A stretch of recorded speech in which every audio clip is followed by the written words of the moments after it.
Hello, I'm Isaiah Pruitt. I'm Michael McKinney. I'm Molly Watts, and we're open for questions. Our subject is a Christian's role in politics. Well, that begs the question, what is a Christian's role in politics? Are you asking for a personal opinion? Absolutely. So fundamentally, I think that Christians should play a role in transforming culture within the political realm. So fundamentally, in the political hierarchy, the hierarchy of society, there's the left and the right. The left traditionally stands for progress and improvement.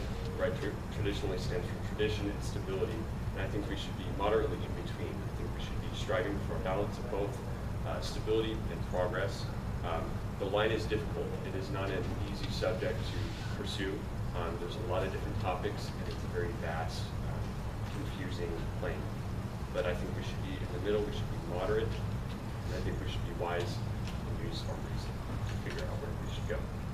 So you feel like you should be moderate if you're involved in politics and say you are pro-life. Do you feel like you should compromise your beliefs, if that's considered a little further one way than the other, to be more moderate, to meet maybe somebody who feels very differently than you on enacting laws? So that's a difficult kind of scenario to be in. I personally believe, once again, that's a difficult place. I'm not entirely sure where I would go with that situation. It depends on the case. If it's an individual case, I'm not entirely sure. If I can go back and answer the original question, I'm more of the thought that in my own life, I don't think that I've been called to be in politics, so I believe that I should influence those who have, kind of be the light on the hill. In some people's lives, I think that they are called by God to be in politics, and when I originally started researching this, I took the very strong stance that we should not legislate morality. Christians should take a very hands-off approach. The more I read, the more I realized that all law really is a legislation of morality. It's a difference of whose morality are you legislating. So I think that all we can do is do our best to listen to God, and those of us who feel called to go into politics should attempt to essentially legislate what they believe. May I go back to your question in regards to a pro-choice or pro-life issue? I think that me, personally, I think I should focus on all the issues and all the problems that come before the abortion issue. So what particular set of issues culturally, philosophically, kind of in the worldview stance, how that all kind of summarizes and doubles up to the political. So essentially focusing on the moral issues before focusing on the political issues. Does that make sense? Sort of. I think my question was more so if you have, I wasn't necessarily saying pro-life versus pro-choice. That was just an example. My question was more, if you are in a political position and you feel strongly one way or the other, I think you said that you believed you should take a moderate role. Do you feel like those people who have very strong beliefs, one way or the other, should come to the center and maybe not follow what their beliefs are to get along or to come together versus stand firmly in what maybe their Christian beliefs are? Right. I think that one should stand firm in their beliefs and pursue what they believe is correct. And I think in the end, probably if there's two sides of a particular issue, I think it stands to reason that there might be a particular mode of being that's more correct by human reason on one side than the other. And I think that'll sort of equal out in itself through a democratic basis or through voting, and that's how kind of I think about that. It'll eventually, the popular opinion will roll over. Does that make sense? Yes. So going back to the original question of what our beliefs are, I started off this really not knowing anything besides like what I just kind of thought, I guess. So I didn't really have any facts, and so the more research I did, the more, not, I wouldn't say confused, but the more conflicted I'd say that I still kind of am. Because on one side, I agree with what Michael said, which is like all legislation is just like basically just what you believe, what you believe is right and what you believe should be the law. So I think it's very difficult to decide where to draw the line. And so that's just where I'm kind of still very conflicted upon regarding this issue. Okay, I have a question for all of you. From a biblical perspective, Jesus says, love not the world nor the things of the world. So what is your biblical foundation for Christians getting involved in politics at all? I can do that, I guess, first. I think evangelism might be one aspect. You want like others to know or to like follow, I suppose, like the rules that you deem correct. Or just like you don't want to live in a society where just morality is gone, I suppose.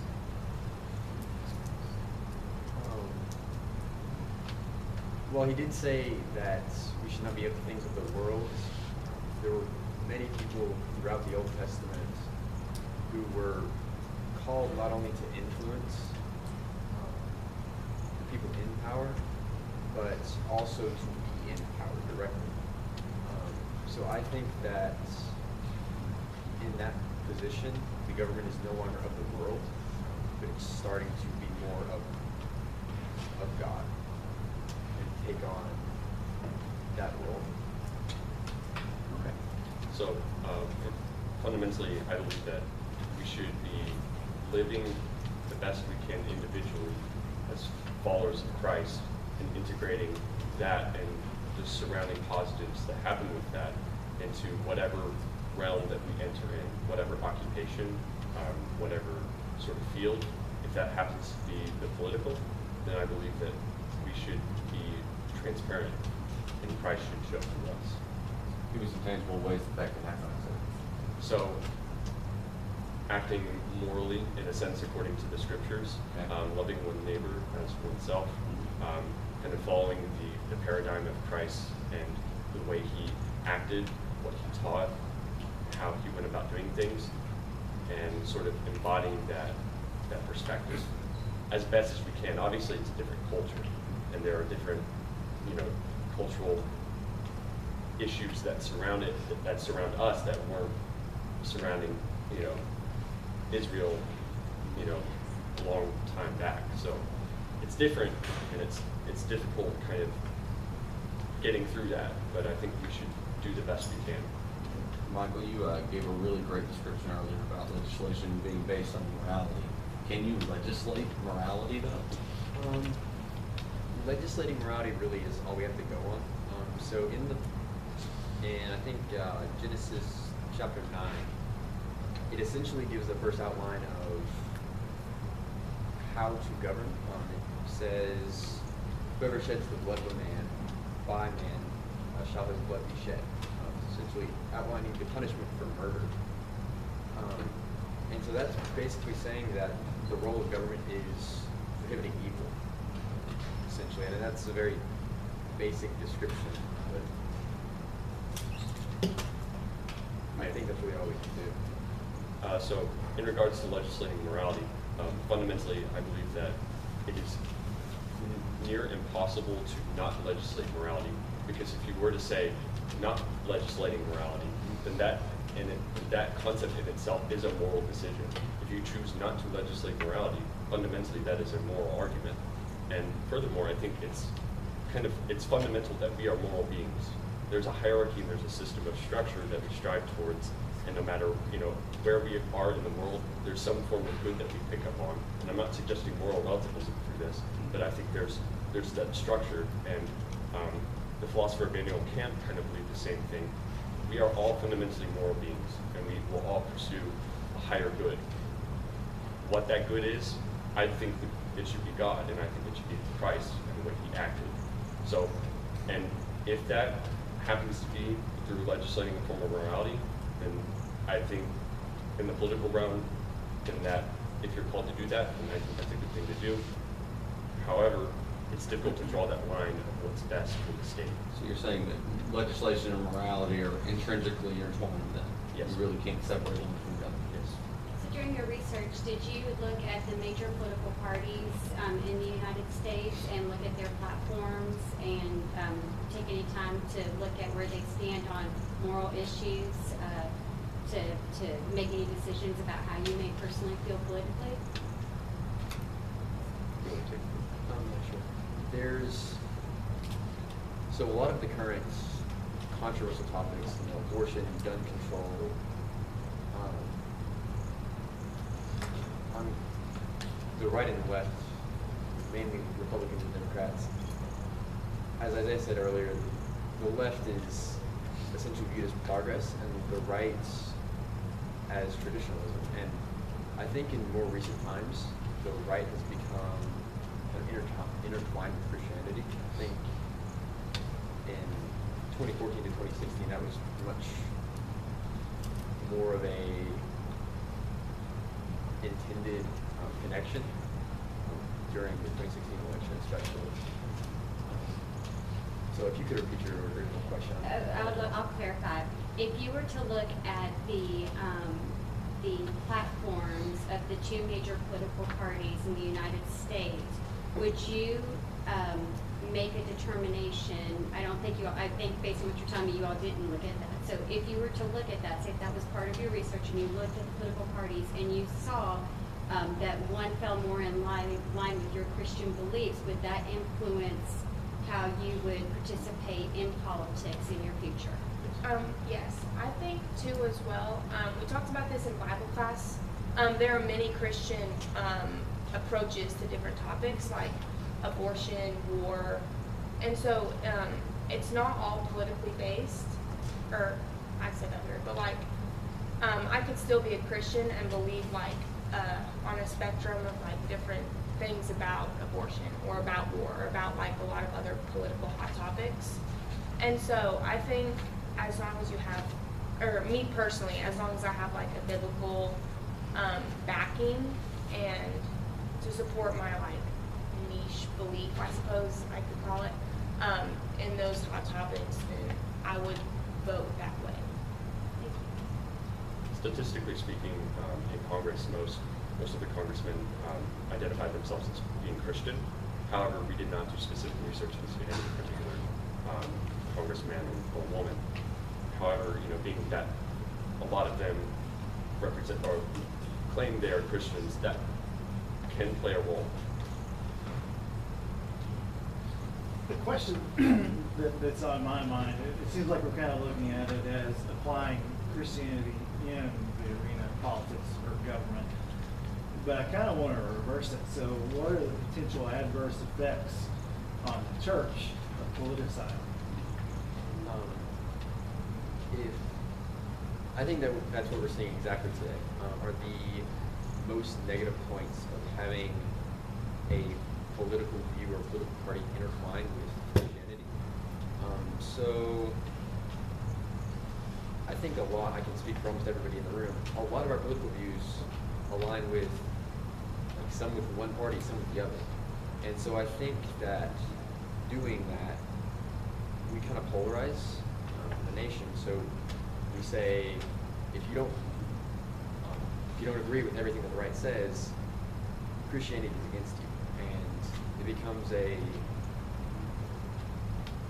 like us and them, instead of everybody trying to love each other. We try to start saying, you're wrong, and my beliefs are better than yours. Do you not think it can be a distraction or even a hindrance to the real work of the kingdom, which is, right, saving souls? There's actually a verse in Titus that says, avoid foolish controversies, genealogies, and dissensions, and quarrels about the law. I think that gets exactly what you're saying. And to add on to that, C.S. Lewis once wrote in the Screwtape Letters about using politics as an end. So he wrote something along the lines of this. It's through the perspective of demon. But if you make the world an end and the faith a means, then you've surely won over your man. And so I think if we make the world our end in the realm of human things and perhaps politics or whatever we pursue, and just the faith as a means, and we become politicized and integrate that political nature into the faith, I think the faith loses its potency. Because I think that we should be first men and women of God and pursue Christianity, and then as citizens be good citizens that follow the law. Do you think our political system was built on Christianity? Marty, could you say that Do you again? believe our political system, our political system as we know it today, it was built on Christianity? So I would say that it has a heavy influence from the Judeo-Christian culture of the Western tradition. I think a lot of Enlightenment principles were thrown in there as well, a mix of democratic republicanism, having equal representation, all these things. I think fundamentally in the Western culture has a Judeo-Christian root. However, it's difficult to pinpoint exactly what was the nature of the inspiration. Some of the things that I read, I don't have an exact citation, but a lot of the founding fathers were very adamant that we were not a Christian nation, and it was not, while a lot of them were Christians, the nation was not designed to be based on that. And I find it kind of interesting to read that how much they took from that, and they were still very clear that we're not a Christian nation. And I think some of them probably realized if that were the case, they were going to alienate a lot of people who they could bring to Christ. You know what it says on the back of this bill? Anybody? In God we trust. If we're not a Christian nation, why does it say that on a $1 bill? It didn't say that until then going into the year.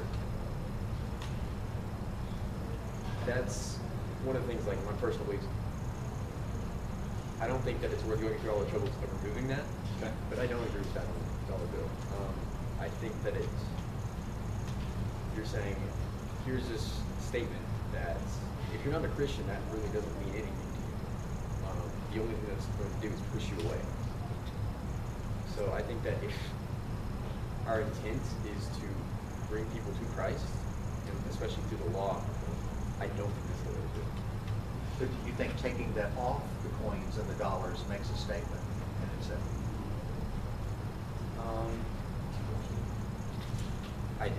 And I think that's the issue putting it there originally. Okay. Oh, I'm sorry. Oh, no, I was just gonna say, going back to kind of what Seth was saying, like even the Declaration of Independence, it, talks about the Creator, and we have all of this. So, back to my original question, you don't think that there was Christianity intertwined with our founding fathers, with the building of how we do our political system? I think that they definitely did it. I think especially at the time, now looking back several years later, it's more clear to us. But especially at the time, I think they might not have realized creating a government, we're intertwining it with what we believe. And no matter what you believe, there's nothing that you can do to avoid that. Creating a government. Making that statement that it's more clear to us implies that it was implicitly wrong to begin with. Is that your intent? No, it's not. I think looking back at how the government was created, and now that we know their beliefs, I think that it's very clear that it was intertwined. And I think it kind of shows, because so many of our founding fathers were so they said so many times that we were not founding our nation based on Christian values. It's almost ironic of how much it's intertwined with our nation. So if you don't think there should, if you're of the opinion there's not, or maybe I should ask, what is your opinion of Muslim role in politics in the United